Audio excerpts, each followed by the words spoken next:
I'm reading Chapter 3, The Pickwick Papers by Charles Dickens.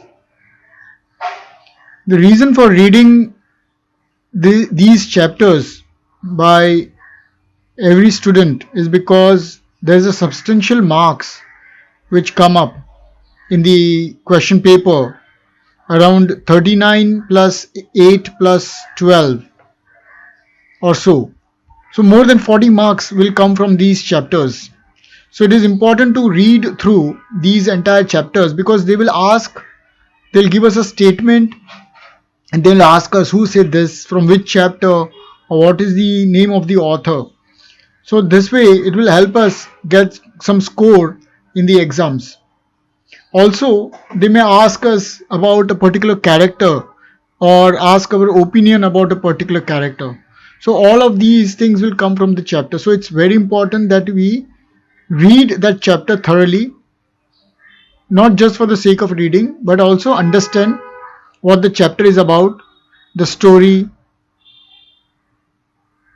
and its characters as well. So let's start with the chapter number 3, The Pickwick Papers by Charles Dickens. This is starting from chapter 13, descriptive of a very important proceeding on the part of Mr. Pickwick, no less an epoch in his life than in this history.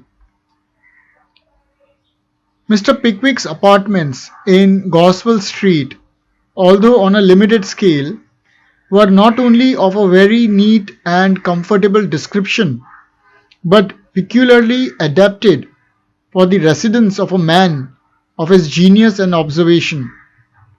His sitting room was the first floor front, his bedroom the second floor front, and thus, whether he were sitting at his desk in his parlour or standing before the dressing glass in his dormitory, he had an equal opportunity of contemplating human nature in all the numerous phases it exhibits, in that not more populous than popular thoroughfare.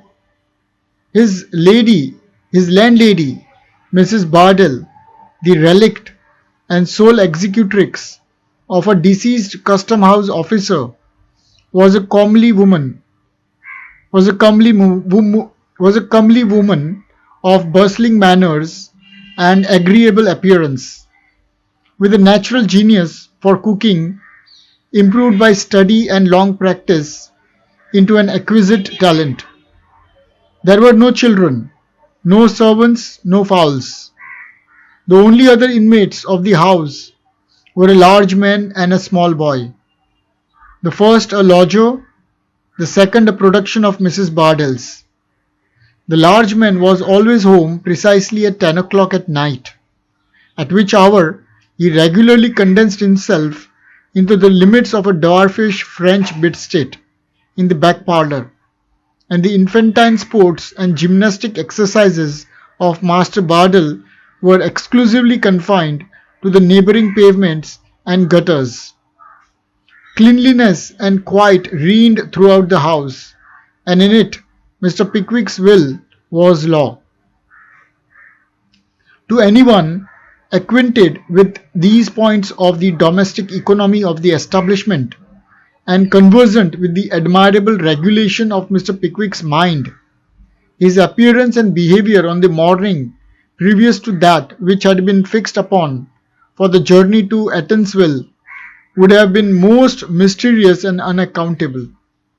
He paced the room to and fro with hurried steps, popped his head out of the window at intervals of about 3 minutes each, constantly referred to his watch, and exhibited many other manifestations of impatience, very unusual with him. It was evident that something of great importance was in contemplation. But what that something was, not even Mrs. Bardell had been enabled to discover. "Mrs. Bardell," said Mr. Pickwick, at last, as that amiable female approached the termination of a prolonged dusting of the apartment. "Sir," said Mrs. Bardell, Your little boy is very long time gone. Why, it's a good long way to the borough, sir, remonstrated Mrs. Bardell. Ah, said Mr. Pickwick, very true, so it is. Mr. Pickwick relapsed into silence and Mrs. Bardell resumed her dusting. Mrs. Bardell, said Mr. Pickwick, at the expiration of a few minutes. So, said Mrs. Bardell again, do you think it a much greater expense to keep two people than to keep one? La, Mr. Pickwick, said Mrs. Bardell, colouring up to the very border of her cap, as she fancied she observed a species of matrimonial twinkle in the eyes of her lodger. La, Mr. Pickwick, what a question! Well, but do you? Inquired Mr. Pickwick. That depends, said Mr. Bardell, approaching the duster very near to Mr. Pickwick's elbow, which was planted on the table. That depends a good deal upon the person, you know, Mr. Pickwick, and whether it's a saving and a careful person, sir. That's very true, said Mr. Pickwick. But the person I have in my eyes, here he looked very hard at Mrs. Bardell, I think possesses these qualities, and has moreover a considerable knowledge of the world, and a great deal of sharpness, Mrs. Bardell, which may be of material use to me.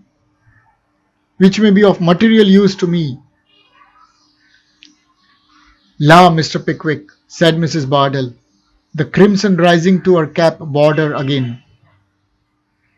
I do, said Mr. Pickwick, growing energetic, as was his wont in speaking of a subject which interested him. I do indeed, and to tell you the truth, Mrs. Bardell, I have made up my mind. Dear me, sir, exclaimed Mrs. Bardell. You will think it very strange now, said amiable Mr. Pickwick, with a good-humoured glance at his companion, that I never consulted you about this matter, and never even mentioned it, till I sent your little boy out this morning, eh? Mrs. Bardell could only reply by a look. She had long worshipped Mr. Pickwick at a distance, but here she was, all at once, raised to a pinnacle to which her wildest and most extravagant hopes had never dared to aspire. Mr. Pickwick was going to propose a deliberate plan to send her little boy to the borough to get him out of the way. How thoughtful, how considerate. Well, said Mr. Pickwick, what do you think? Oh, Mr. Pickwick, said Mrs. Bardell, trembling with agitation, you're very kind, sir. It will save you a good deal of trouble, won't it? Said Mr. Pickwick. Oh, I never thought anything of the trouble, sir, replied Mrs. Bardell, and of course I should take more trouble to please you than ever, but it is so kind of you, Mr. Pickwick, to have so much consideration for my loneliness. Ah, to be sure, said Mr. Pickwick, I never thought of that. When I am in town, you will always have somebody to sit with you. To be sure, so you will. I am sure I ought to be a very happy woman, said Mrs. Bardell. And your little boy? Said Mr. Pickwick. Bless his heart, interposed Mrs. Bardell with a maternal sob. He too will have a companion, resumed Mr. Pickwick, a lively one, who will teach him, I'll be bound, more tricks in a week than he would ever learn in a year. And Mr. Pickwick smiled placidly. Oh, you dear, said Mrs. Bardell. Mr. Pickwick started.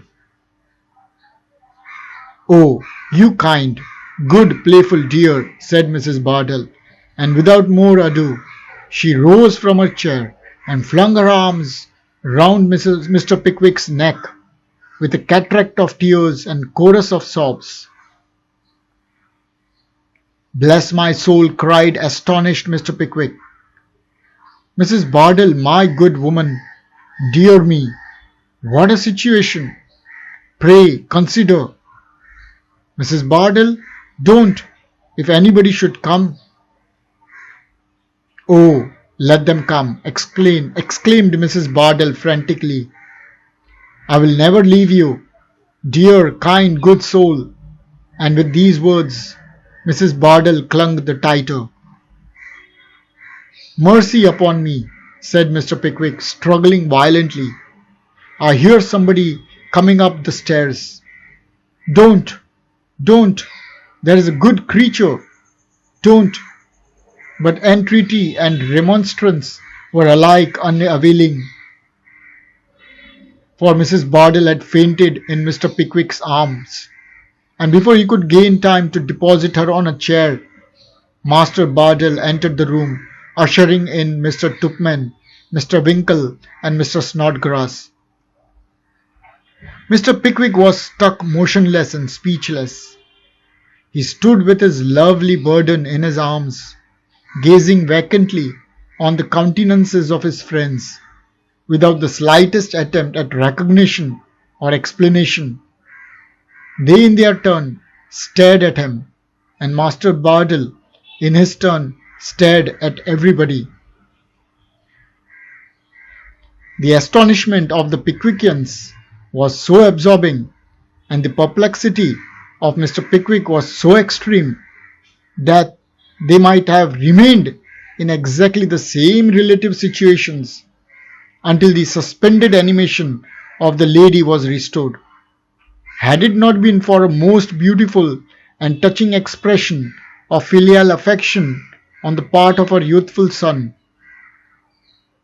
Clad in a tight suit of corduroy, spangled with brass buttons of a very considerable size, he at first stood at the door astounded and uncertain, but by degrees the impression that his mother must have suffered some personal damage pervaded his partially developed mind, and considering Mr. Pickwick as the aggressor, he set up an appealing and semi-earthly kind of howling, and butting forward with his head, commenced assailing that immortal gentleman about the back and the legs, with such blows and pinches as the strength of his arm and the violence of his excitement allowed.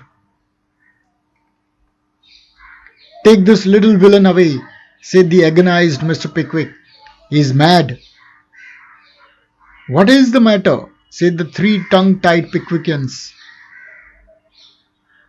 "I don't know," replied Mr. Pickwick pettishly. "Take away the boy."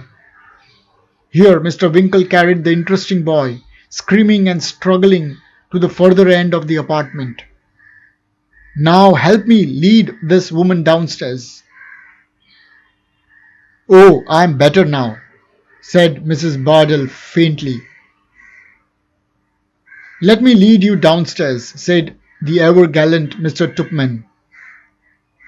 "Thank you, sir, thank you," exclaimed Mrs. Bardell hysterically, and downstairs she was led accordingly, accompanied by her affectionate son. "I cannot conceive," said Mr. Pickwick when his friends returned, "I cannot conceive what has been the matter with that woman. I had merely announced to her my intention of keeping a manservant, when she fell into the extraordinary paroxysm in which you found her. Very extraordinary thing." "Very," said his three friends. "Placed me in such an extremely awkward situation," continued Mr. Pickwick. "Very," was the reply of his followers, as they coughed slightly and looked dubiously at each other. This behavior was not lost upon Mr. Pickwick. He remarked their incredulity. They evidently suspected him. "There is a man in the passage now," said Mr. Tupman. "It's the man I spoke to you about," said Mr. Pickwick. "I sent for him to the Borough this morning. Have the goodness to call him up, Snodgrass." Mr. Snodgrass did as he was desired, and Mr. Samuel Weller forthwith presented himself. "Oh, you remember me, I suppose," said Mr. Pickwick. "I should think so," replied Sam with a patronizing wink. "Queer start that, but he was one too many for you, weren't he? Up to snuff and a pinch or two over, eh?" "Never mind that matter now," said Mr. Pickwick hastily. "I want to speak to you about something else. Sit down." "Thank you, sir," said Sam, and down he sat without further bidding, having previously deposited his old white hat on the landing outside the door. "Then a very good and to look at," said Sam, "but it's an astonishing and to wear, and before the brim went, it was a very handsome tile. How is ever it's lighter without it? That's one thing, and every hole lets in some air, that's another. Ventilation, gossamer, I calls it."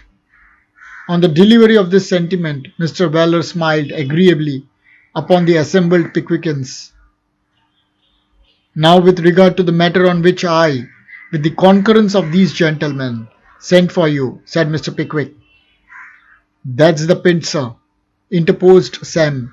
"Out with it," as the father said to his child, when he swallowed a farden. "We want to know, in the first place," said Mr. Pickwick, "whether you have any reason to be discontented with your present situation." "Afore I answers that question, gentlemen," replied Mr. Weller, "I should like to know in the first place whether you are going to provide me with a better." A sunbeam of placid benevolence played on Mr. Pickwick's features as he said, "I have half made up my mind to engage you myself." "Have you though?" said Sam. Mr. Pickwick nodded in the affirmative. "Wages?" inquired Sam. £12 a year," replied Mr. Pickwick. "Clothes?" "2 suits." "Work?" "To attend upon me and travel about with me and these gentlemen here." "Take the bill down," said Sam emphatically. "I am let to a single gentleman, and the terms is agreed upon." "You accept the situation?" inquired Mr. Pickwick. "Certainly," replied Sam. "If the clothes fits me half as well as the place, they will do." "You can get a character, of course," said Mr. Pickwick. "Ask the landlady of the White Hart about that, sir," replied Sam. "Can you come this evening?" "I'll get into the clothes this minute, if they are here," said Sam with great alacrity. "Call at 8 this evening," said Mr. Pickwick, "and if the inquiries are satisfactory, they shall be provided." With the single exception of one amiable indiscretion in which an assistant housemaid had equally participated, the history of Mr. Weller's conduct was so very blameless that Mr. Pickwick felt fully justified in closing the engagement that very evening. With the promptness and energy which characterized not only the public proceedings but all the private actions of this extraordinary man, he at once led his new attendant to one of those convenient emporiums where gentlemen's new and second-hand clothes are provided, and the troublesome and inconvenient formality of measurement dispensed with, and before night had closed in, Mr. Weller was furnished with a grey coat with the P.C. button, a black hat with a cockade to it, a pink striped waistcoat, light breeches and gaiters, and a variety of other necessaries too numerous to recapitulate. "Well," said that suddenly transformed individual, as he took his seat on the outside of the Eatanswill coach next morning, I wonder whether I'm meant to be a footman, or a groom, or a gamekeeper, or a seedsman. I looks like a sort of compo of every one of them. Never mind, there is a change of air, plenty to see, and little to do, and all this suits my complaint uncommon. So long life to the Pickwicks, says I. Now we'll move on to chapter 13 directly. What have you there, Sam?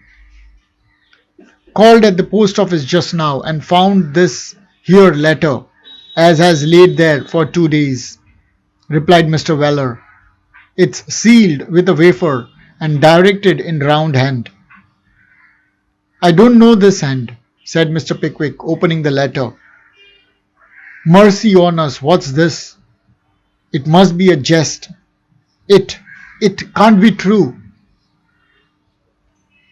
What's the matter? Was the general inquiry.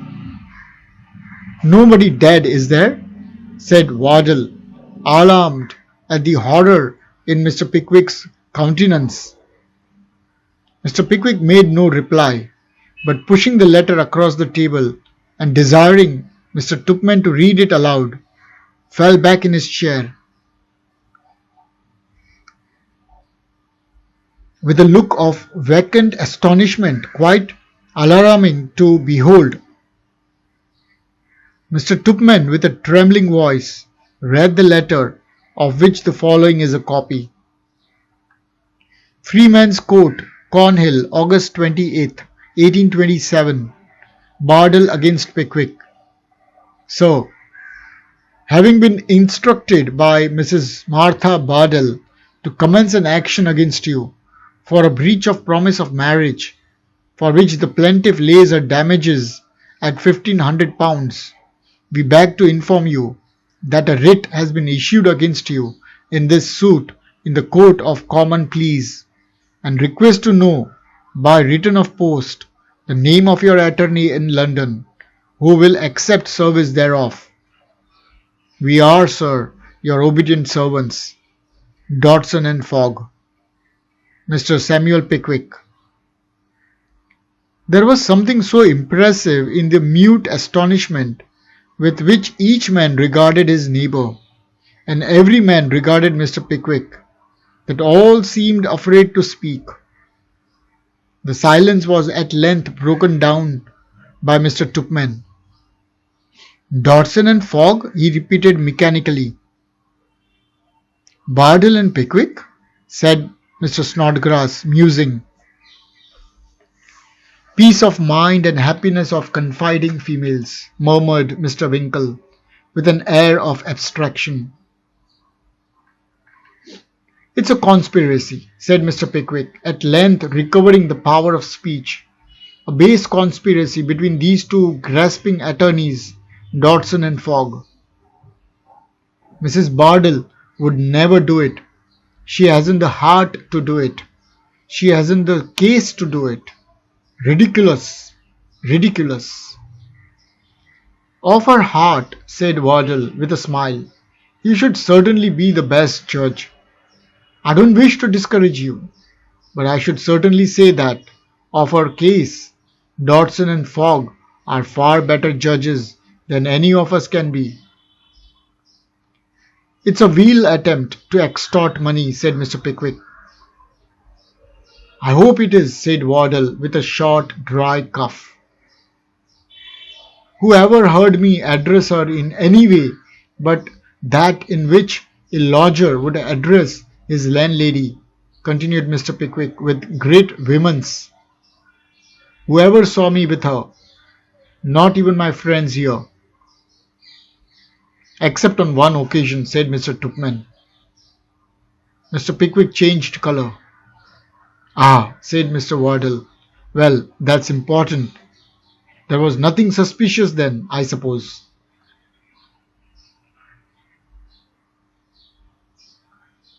Mr. Tupman glanced timidly at his leader. Why, said he, there was nothing suspicious, but I don't know how it happened. Mind, she certainly was reclining in his arms. Gracious powers, ejaculated Mr. Pickwick, as the recollection of the scene in question struck forcibly upon him. What a dreadful instance of the force of circumstances! So she was, so she was.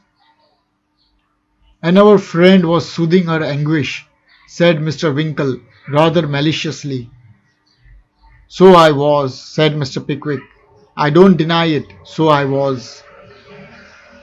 Hullo, said Wardle, for a case in which there is nothing suspicious. This looks rather queer. Eh, Pickwick?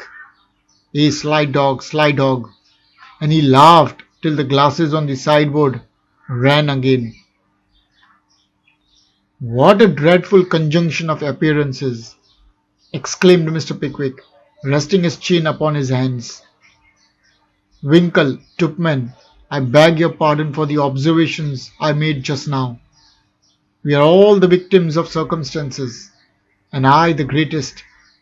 With this apology, Mr. Pickwick buried his head in his hands and ruminated, while Wardle measured out a regular circle of nods and winks addressed to the other members of the company. I will have it explained, though, said Mr. Pickwick, raising his head and hammering the table. I'll see this Dodson and Fogg. I'll go to London tomorrow. Now let's switch to chapter 34. This is a long chapter, so have the patience to listen through. I wonder what the foreman of the jury, whoever he will be, has got for breakfast, said Mr. Snodgrass, by way of keeping up a conversation on the eventful morning of the 14th of February. Ah, said Parker, I hope he's got a good one. Why so? Inquired Mr. Pickwick. Highly important, very important, my dear sir, replied Parker. A good, contented, well-breakfasted juryman is a capital thing to get hold of. Discontented or hungry jurymen, my dear sir, always find for the plaintiff. Bless my heart, said Mr. Pickwick, looking very blank. What do they do that for? Why, I don't know, replied the little man coolly. Saves time, I suppose. If it's near dinner time, the foreman takes out his watch when the jury has retired and says, Dear me, gentlemen, 10 minutes to 5, I declare. I dine at 5, gentlemen. So do I, says everybody else, except 2 men who ought to have dined at 3 and seem more than half disposed to stand out in consequence. The foreman smiles and puts up his watch. Well, gentlemen, what do we say? Plaintiff or defendant? Gentlemen? I rather think, so far as I am concerned, gentlemen, I say, I rather think, but don't let that influence you. I rather think the plaintiff's the man. Upon this, 2 or 3 other men are sure to say that they think so too, as of course they do, and then they get on very unanimously and comfortably. 10 minutes past 9, said the little man, looking at his watch. Time we were off, my dear sir. Breach of promise trial court is generally full in such cases. You had better ring for a coach, my dear sir, or we shall be rather late. Mr. Pickwick immediately rang the bell, and a coach having been procured, the 4 Pickwickians and Mr. Parker ensconced themselves therein and drove to Guildhall. Sam Weller, Mr. Lowton, and the Blueback followed in a cab.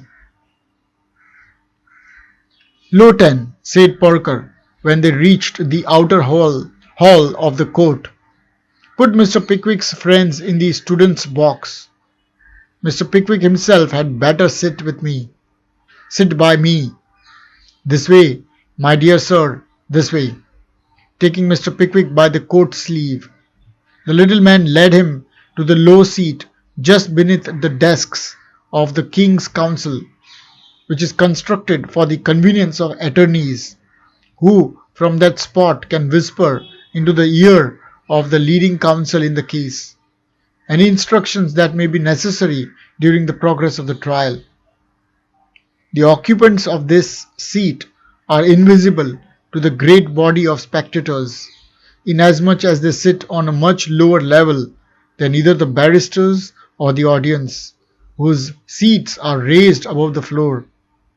Of course, they have their backs to both, and their faces towards the judge. "That's the witness box, I suppose," said Mr. Pickwick, pointing to a kind of a pulpit with a brass rail on his left hand. "That's the witness box, my dear sir," replied Perker, disinterring a quantity of papers from the blue bag, which Lowton had just deposited at his feet. "And that," said Mr. Pickwick, pointing to a couple of enclosed seats on his right, "that's where the jurymen sit, is it not?" The identical place, my dear sir," replied Perker, tapping the lid of his snuff box. Mr. Pickwick stood up in a state of great agitation and took a glance at the court. There were already a pretty large sprinkling of spectators in the gallery, and a numerous muster of gentlemen in wigs in the barristers' seats, who presented, as a body, all that pleasing and extensive variety of nose and whiskers for which the bar of England is so justly celebrated. Such of the gentlemen as had a brief to carried it in an conspicuous a manner as possible, and occasionally scratched their noses therewith, to impress the facts more strongly on the observation of the spectators. Other gentlemen, who had no briefs to show, carried upon their arms goodly octaves with a red label behind, and that underdone pie crust coloured cover, which is technically known as law calf. Others, who had neither briefs nor books, thrust their hands into their pockets and looked as wise as they conveniently could. Others, again, moved here and there with great restlessness and earnestness of manner, content to awaken thereby the admiration and astonishment of uninitiated strangers. The whole, to the great wonderment of Mr. Pickwick, were divided into little groups, who were chanting and discussing the news of the day.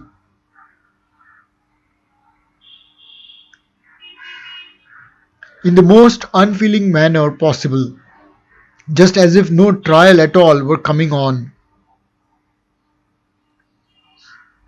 A bow from Mr. Funke, as he entered and took his seat behind the row appropriated to the King's Counsel, attracted Mr. Pickwick's attention, and he had scarcely returned it when Mr.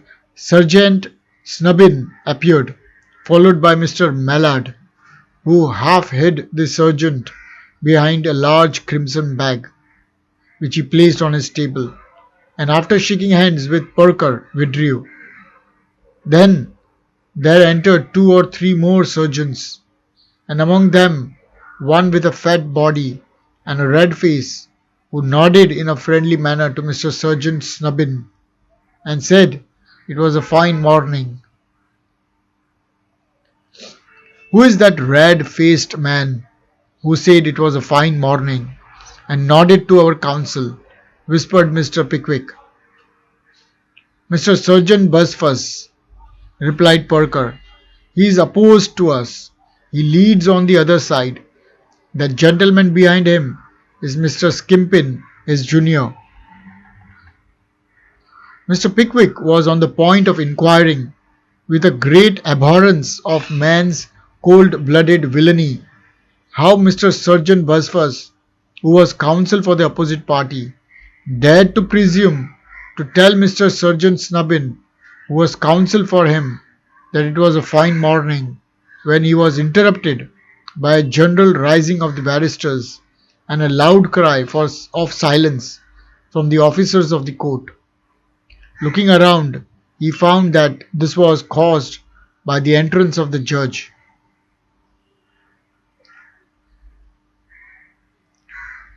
Mr. Justice Starelai, who sat in the absence of the Chief Justice, occasioned by indisposition, was a most particularly short man, and so fat that he seemed all face and waistcoat. He rolled in upon two little turned legs, and having bobbed gravely to the bar, who bobbed gravely to him, put his little legs underneath his table, and his little three-cornered hat upon it. And when Mr. Justice Starley had done this, all you could see of him was two queer little eyes, one broad pink face, and somewhere about half a big and a very comical looking wig. The judge had no sooner taken his seat than the officer on the floor of the court called out "Silence" in a commanding tone, upon which another officer in the gallery cried "Silence" in an angry manner, whereupon three or four more ushers shouted "Silence" in a voice of indignant remonstrance. This being done, a gentleman in black, who sat below the judge, proceeded to call over the names of the jury, and after a great deal of bawling, it was discovered that only 10 special jurymen were present. Upon this, Mr. Sergeant Busfuss prayed "Et als." The gentleman in black then proceeded to press into the special jury. Two of the common jurymen and a greengrocer and a chemist were caught directly. "Answer to your names, gentlemen, that you may be sworn that the gentleman in black, Richard Upwich." "Here," said the greengrocers. "Thomas Groffin." "Here," said the chemist. "Take the book, gentlemen, you shall well and truly try." "I beg this court's pardon," said the chemist, who was a tall, thin, yellow-visaged man, "but I hope this court will excuse my attendance." "On what grounds, sir?" said Mr. Justice Starley. "I have no assistant, my lord," said the chemist. "I can't help that, sir," replied Mr. Justice Starley. "You should hire one." "I can't afford it, my lord," rejoined the chemist. "Then you ought to be able to afford it, sir," said the judge, reddening, for Mr. Justice Starley's temper bordered on the irritable and brooked not contradiction. "I know I ought to do if I got on as well as I deserved, but I don't, my lord," answered the chemist. "Swear the gentleman," said the judge peremptorily. The officer had got no further than the "you shall well and truly try" when he was again interrupted by the chemist. "I am to be sworn, my lord, am I?" said the chemist. "Certainly, sir," replied the testy little judge. "Very well, my lord," replied the chemist in a resigned manner. "Then there will be a murder before this trial's over, that's all. Swear me, if you please, sir." And sworn the chemist was, before the judge could find words to utter. "I merely wanted to observe, my lord," said the chemist, taking his seat with great deliberation, "that I have left nobody but an errand boy in my shop. He is a very nice boy, my lord, but he is not acquainted with drugs, and I know that the prevailing impression on his mind is that Epsom salts means oxalic acid, and syrup of senna laudanum. That's all, my lord." With this, the tall chemist composed himself into a comfortable attitude, and assuming a pleasant expression of countenance, appeared to have prepared himself for the worst. Mr. Pickwick was regarding the chemist with feelings of the deepest horror, when a slight sensation was perceptible in the body of the court, and immediately afterwards Mrs. Bardell, supported by Mrs. Cluppins, was led in and placed in a drooping state at the other end of the seat on which Mr. Pickwick sat. An extra-sized umbrella was then handed in by Mrs. Dodson and a pair of pattens by Mrs. Fogg, each of whom had prepared a most sympathizing and melancholy face for the occasion. Mrs. Sanders then appeared, leading in Master Bardell. At sight of her child, Mrs. Bardell started. Suddenly recollecting herself, she kissed him in a frantic manner. Then relapsing into a state of hysterical ambiguity, the good lady requested to be informed where she was. In reply to this, Mrs. Cluppins and Mrs. Sanders turned their heads away and wept, while Messrs. Dodson and Fogg entreated the plaintiff to compose herself. Sergeant Buzfuz rubbed his eyes very hard with a large white handkerchief and gave an appealing look towards the jury, while the judge was visibly affected, and several of the beholders tried to cough down their emotions. "Very good notion that indeed," whispered Parker to Mr. Pickwick. "Capital fellows those Dodson and Fogg. Excellent ideas of effect, my dear sir, excellent." Mr. Parker spoke. As Mr. Parker spoke, Mrs. Bardell began to recover by slow degrees, while Mrs. Cluppins, after careful survey of Master Bardell's buttons and the buttonholes to which they severely belonged, placed him on the floor of the court in front of his mother.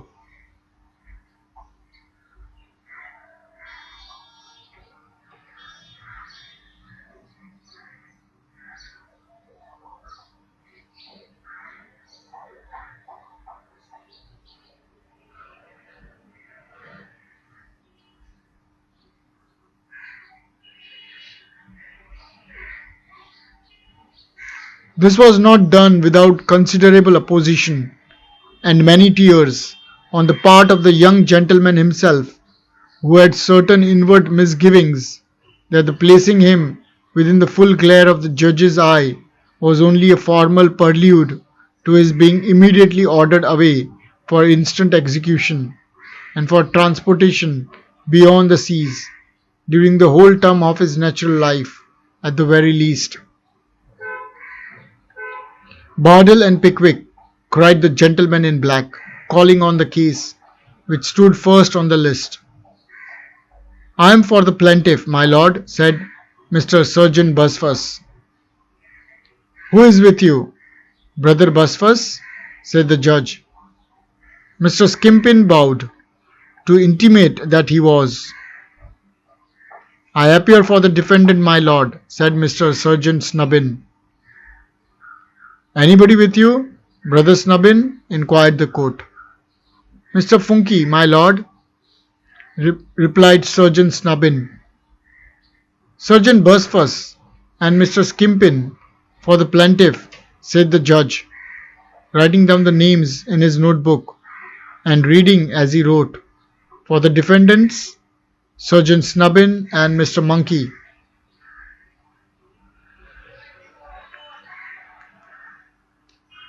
"Beg your lordship's pardon, Funky." "Oh, very good," said the judge.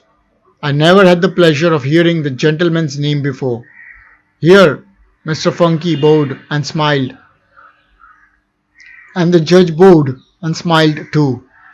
And then Mr. Funky, blushing into the very whites of his eyes, tried to look as if he didn't know that everybody was gazing at him, a thing which no man ever succeeded in doing yet, or in all reasonable probability ever will.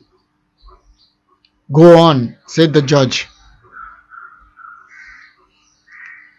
The ushers again called silence, and Mr. Skimpin proceeded to open the case, and the case appeared to have Very little inside it when he had opened it, for he kept such particulars as he knew completely to himself, and sat down after a lapse of 3 minutes, leaving the jury in precisely the same advanced stage of wisdom as they were in before. Sergeant Buzfuz then rose with all the majesty and dignity which the grave nature of the proceedings demanded, and having whispered to Dodson and conferred briefly with Fogg, pulled his gown over his shoulders, settled his wig, and addressed the jury. Sergeant Buzfuz began by saying that never in the whole course of his professional experience, never from the very first moment of his applying himself to the study and practice of the law, had he approached a case with feelings of such deep emotion or with such a heavy sense of responsibility imposed upon him. A responsibility, he would say, which he could never have supported were he not buoyed up and sustained by a conviction so strong that it amounted to positive certainty that the cause of truth and justice, or in other words, the cause of his much injured and most oppressed client, must prevail with the high-minded and intelligent dozen of men whom he now saw in that box before him. Counsel usually begin in this way because it puts the jury on the very best terms with themselves and makes them think what sharp fellows they must be. A visible effect was produced immediately, several jurymen beginning to take voluminous notes with the utmost eagerness. "You have heard from my learned friend, gentlemen," continued Sergeant Buzfuz, well knowing that from the learned friend alluded to, the gentlemen of the jury had heard just nothing at all. "You have heard from my learned friend, gentlemen, that this is an action for a breach of promise of marriage, in which the damages are laid at £1,500. But you have not heard from my learned friend, inasmuch as it did not come within my learned friend's province to tell you what are the facts and circumstances of the case. Those facts and circumstances, gentlemen, you shall hear detailed by me, and proved by the unimpeachable female whom I will place in that box before you." Here Mr. Sergeant Buzfuz, with a tremendous emphasis on the word box, smote his table with a mighty sound and glanced at Dodson and Fogg, who nodded admiration of the sergeant and indignant defiance of the defendant. "The plaintiff, gentlemen," continued Sergeant Buzfuz in a soft and melancholy voice, "the plaintiff is a widow. Yes, gentlemen, a widow. The late Mrs. Bardell, after enjoying for many years the esteem and confidence of his sovereign as one of the guardians of his royal revenues, glided almost imperceptibly from the world to seek elsewhere for that repose and peace which a custom house can never afford." At this pathetic description of the decease of Mr. Bardell, who had been knocked on the head with a quart pot in a public house cellar, the learned surgeon's voice faltered, and he proceeded with emotion. Some time before his death, he had stamped his likeness upon a little boy. With this little boy, the only pledge of her departed excisemen, Mrs. Bardell shrank from the world, and courted the retirement and tranquillity of Goswell Street. And here she placed in her front parlour window a written placard bearing this inscription: "Apartments furnished for a single gentleman. Inquire within." Here Sergeant Buzfuz paused, while several gentlemen of the jury took a note of the document. So this had come in the question about Apartment furnished for a single gentleman. Who said it? Under what context? So this was said by by Surgeon Busfuss, and it was put up by Mrs. Martha Bardell. There is no date to that, is there? Inquired a juror. There is no date, gentlemen, replied Surgeon Busfuss, but I am instructed to say that it was put in the plaintiff's parlour window just this time 3 years. I entreat the attention of the jury to the wording of this document. Apartments furnished for a single gentleman. Mrs. Bardell's opinions of the opposite sex, gentlemen, were derived from a long contemplation of the inestimable qualities of her lost husband. She had no fear, she had no distrust, she had no suspicion. All was confidence and reliance. Mr. Bardell, said the widow, Mr. Bardell was a man of honour. Mr. Bardell was a man of his word. Mr. Bardell was no deceiver. Mr. Bardell was a single gentleman himself. To single gentlemen I look for protection, for assistance, for comfort, and for consolation. In single gentlemen I shall perpetually see something to remind me of Mr. Bardell was when he first won my young and untired affection. To a single gentleman then shall my lodging be let. Actuated by this beautiful and touching impulse, among the best impulses of our imperfect nature, gentlemen, the lonely and desolate widow dried her tears, furnished her first floor, caught her innocent boy to her maternal bosom, and put the bill up in her parlour window. Did it remain there long? No. The serpent was on the watch. The train was laid. The mine was preparing. The sapper and miner was at work. Before the bill had been in the parlour window 3 days. 3 days, gentlemen. A being erect upon 2 legs, and bearing all the outward semblance of a man and not of a monster, knocked at the door of Mrs. Bardell's house. He inquired within.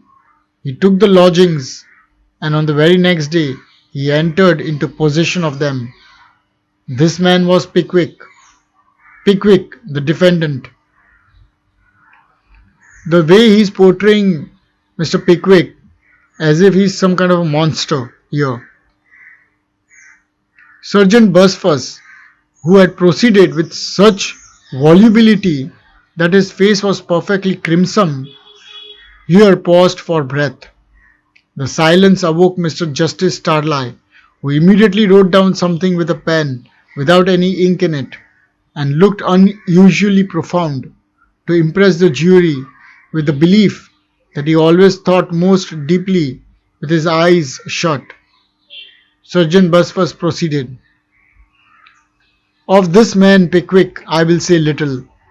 The subject presents but few attractions, and I, gentlemen, am not the man, nor are you, gentlemen, the man, to delight in the contemplation of revolting heartlessness and of systematic villainy. Here Mr. Pickwick, who had been writhing in silence for some time, gave a violent start, as if some vague idea of assaulting Sergeant Busfuss in the august presence of justice and law suggested itself to his mind. An admonitory gesture from Perker restrained him, and he listened to the learned gentleman's continuation with a look of indignation,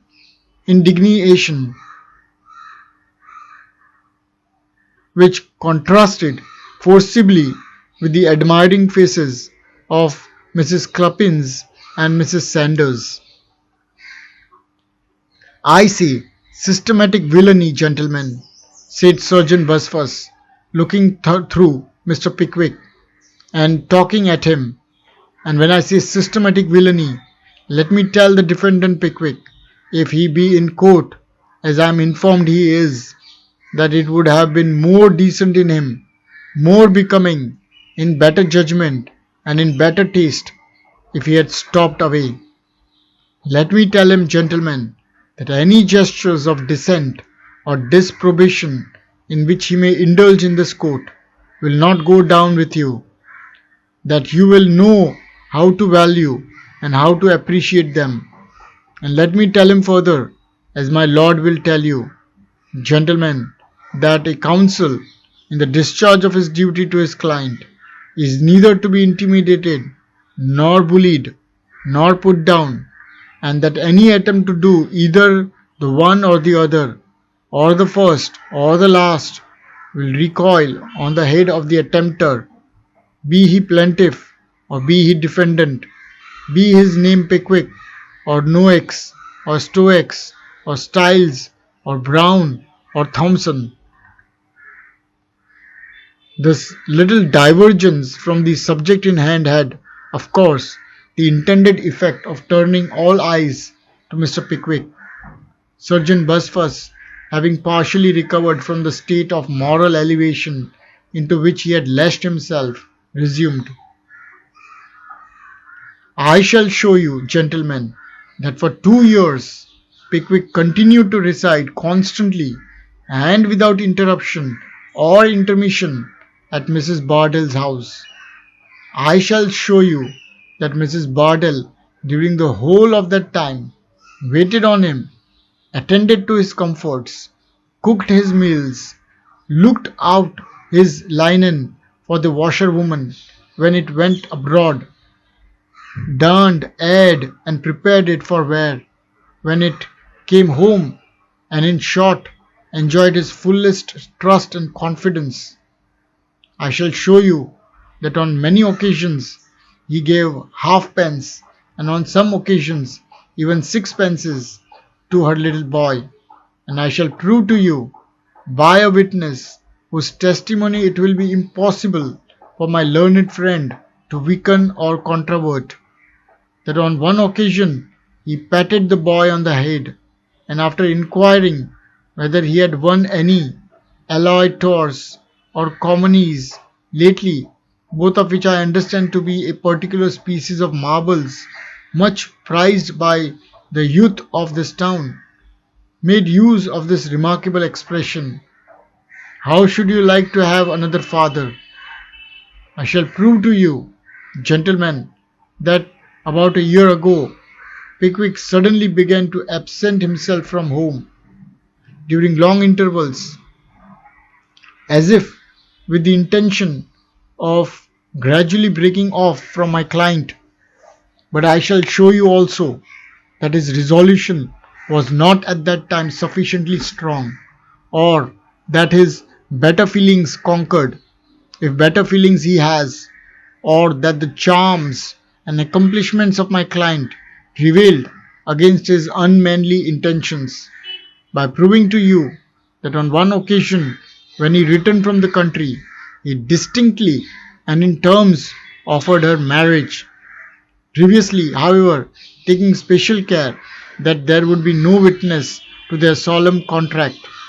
And I am in a situation to prove to you, on the testimony of 3 of his own friends, most unwilling witnesses, gentlemen, most unwilling witnesses, that on that morning he was discovered by them holding the plaintiff in his arms and soothing her agitation by his caresses and endearments. A visible impression was produced upon the auditors by this part of the learned surgeon's address. Drawing forth 2 very small scraps of paper, he proceeded. And now, gentlemen, but one word more. 2 letters have passed between these parties, letters which are admitted to be in the handwriting of the defendant, and which speak volumes indeed. The letters too bespeak the character of the man. They are not open, fervent, eloquent epistles, breathing nothing but the language of the affectionate attachment. They are covert, sly, underhanded communications, but fortunately for more conclusive, but fortunately far more conclusive than if couched in the most glowing language and the most poetic imagery. Letters that must be viewed with a cautious and suspicious eye. Letters that were evidently intended at the time by Pickwick to mislead and delude any third parties into whose hands they might fall. Let me read the first. Garaways, 12 o'clock. Dear Mrs. B. Chops and tomato sauce. Yours, Pickwick. Gentlemen, what does this mean? Chops and tomato sauce. Yours, Pickwick. Chops. Gracious heavens. And tomato sauce? Gentlemen, is the happiness of a sensitive and confiding female to be trifled away by such shallow artifices as these? The next has no date whatever, which is in itself suspicious. Dear Mrs. B. I shall not be at home till tomorrow. Slow coach. And then follows this very remarkable expression. Don't trouble yourself about the warming pan. Warming pan? Why, gentlemen, who does trouble himself about a warming pan? When was the peace of a mind of a man or woman broken or disturbed by a warming pan, which is in itself a harmless, a useful, and I'll add, gentlemen, a comforting article of domestic furniture? Why is Mrs. Bardell so earnestly entreated not to agitate herself about this warming pan, unless, as is no doubt the case, it is a mere cover for hidden fire, a mere substitute for some endearing word or promise, agreeably to a preconcerted system of correspondence, artfully contrived by Pickwick with a view to his contemplated desertion, and which I am not in a condition to explain? And what does this allusion to the slow couch mean? For aught I know, it may be a reference to Pickwick himself, who has most unquestionably been a criminally slow couch during the whole of this traction, but whose speed will now be very unexpectedly accelerated, and whose wheels, gentlemen, as he will find to his cost, will very soon be greased by you. Mr. Sergeant Buzfuz paused in this place to see whether the jury smiled at his joke, but as nobody took it but the greengrocer, whose sensitiveness on the subject was very probably occasioned by his having subjected a chaise cart to the process in question on that identical morning, the learned sergeant considered it advisable to undergo a slight relapse into the dismissals before he concluded. But enough of this, gentlemen, said Mr. Sergeant Buzfuz. It is difficult to smile with an aching heart. It is ill jesting when our deepest sympathies are awakened.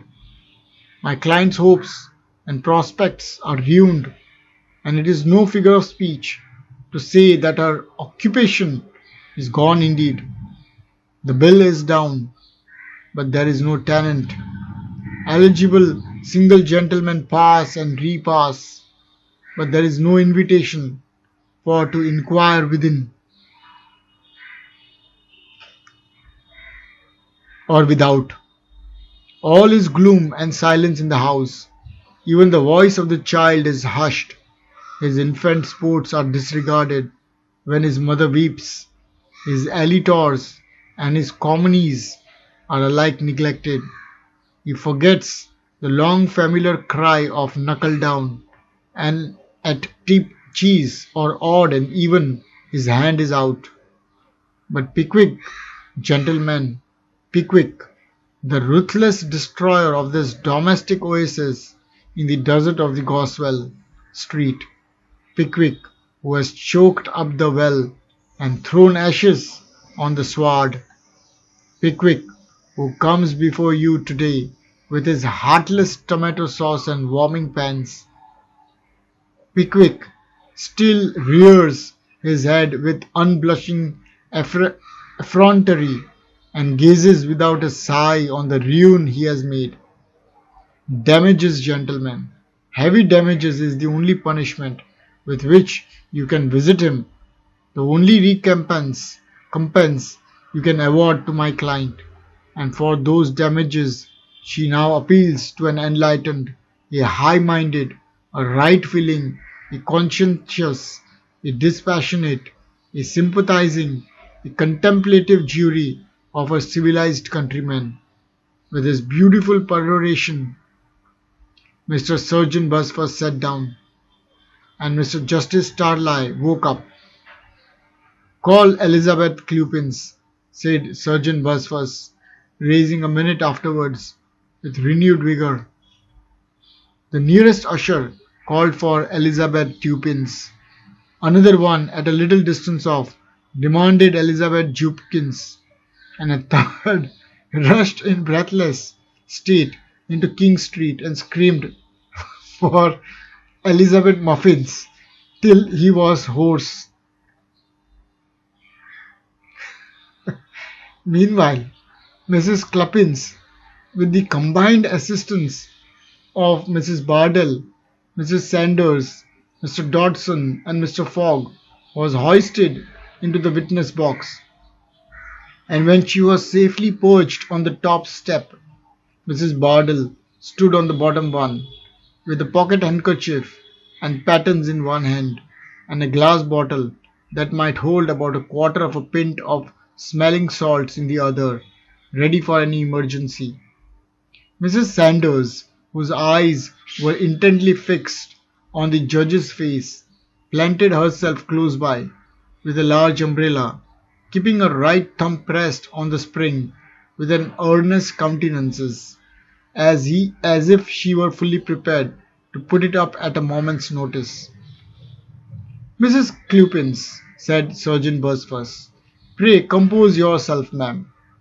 Of course, directly Mrs. Clupins was desired to compose herself, she sobbed with an increased vehemence, and gave divers alarming manifestations of an approaching fainting fit, or, as she afterwards said, of her feeling being too many for her.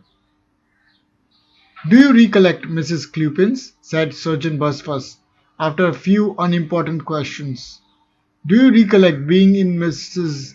Bardell's back one pair of stairs, on one particular morning in July last, when she was dusting Pickwick's apartment?" "Yes, my lord and jury, I do," replied Mrs. Clupins. "Mr. Pickwick's sitting room was the first floor front, I believe." "Yes, it were, sir," replied Mrs. Clupins. "What were you doing in the back room, ma'am?" inquired the little judge. "My lord and jury," said Mrs. Clupins, with interesting agitation, "I will not deceive you." "You had better not, ma'am," said the little judge. "I was there," resumed Mrs. Clupins, "unbeknown to Mrs. Bardell. I had been out with a little basket, gentlemen, to buy 3 pound of red kidney pataties, which was there 3 pound 2 pence halfpenny, when I see Mrs. Bardell's street door on the jar." "On the what?" exclaimed the little judge. "Partly open, my lord," said Surgeon Snubbin. "She said on the jar," said the little judge with a cunning look. "It's all the same, my lord," said Surgeon Snubbin. The little judge looked doubtful and said he would make a note of it. Mrs. Clupins then resumed. "I walked in, gentlemen, just to say good morning, and went in a presumptuous manner upstairs and into the back room. Gentlemen, there was a sound of voices in the front room, and you listened, I believe, Mrs. Clupins?" said Surgeon Busford. "Begging your pardon, sir," replied Mrs. Clupins in a majestic manner, "I would scorn the action. The voices was very loud, sir, and forced themselves upon my ears. Well, Mrs. Clupins, you were not listening, but you heard the voices. Was one of those voices Pickwick's? Yes, it was, sir. And Mrs. Clupins, after distinctively stating that Mr. Pickwick had addressed himself to Mrs. Bardell, repeated by slow degrees and by dint of many questions the conversations with which our readers are already acquainted. The jury looked suspicious, and Mr. Sergeant Bosworth smiled as he sat down. They looked positively awful when Sergeant Snubbin intimated that he should not cross-examine the witness, for Mr. Pickwick wished it to be distinctively stated that it was due to her to say that her account was in substance correct. Mrs. Clupins, having once broken the ice, thought it a favourable opportunity for entering into a short dissertation on her own domestic affairs. So she straightway proceeded to inform the court that she was the mother of 8 children at that present speaking, and that she entertained confident expectations of presenting Mr. Clupins with a ninth, somewhere about that day 6 months. At this interesting point, the little judge interposed most irascibly, and the effect of the interposition was that both the worthy lady and Mrs. Sanders were politely taken out of the court under the escort of Mr. Jackson without further parley. "Nathaniel Winkle," said Mr. Skimpin. "Here," replied a feeble voice. Mr. Winkle entered the witness box, and having duly sworn, bowed to the judge with considerable deference. "Don't look at me, sir," said the judge sharply, in acknowledgment of the salute. "Look at the jury." Mr. Winkle obeyed the mandate, and looked at the place where he thought it most probable the jury might be, for seeing anything in his then state of intellectual complication was wholly out of question. Mr. Winkle was then examined by Mr. Skimpin, who, being a promising young man of 2 or 3 and 40, of course anxious to confuse a witness who was notoriously predisposed in favour of the other side as much as he could,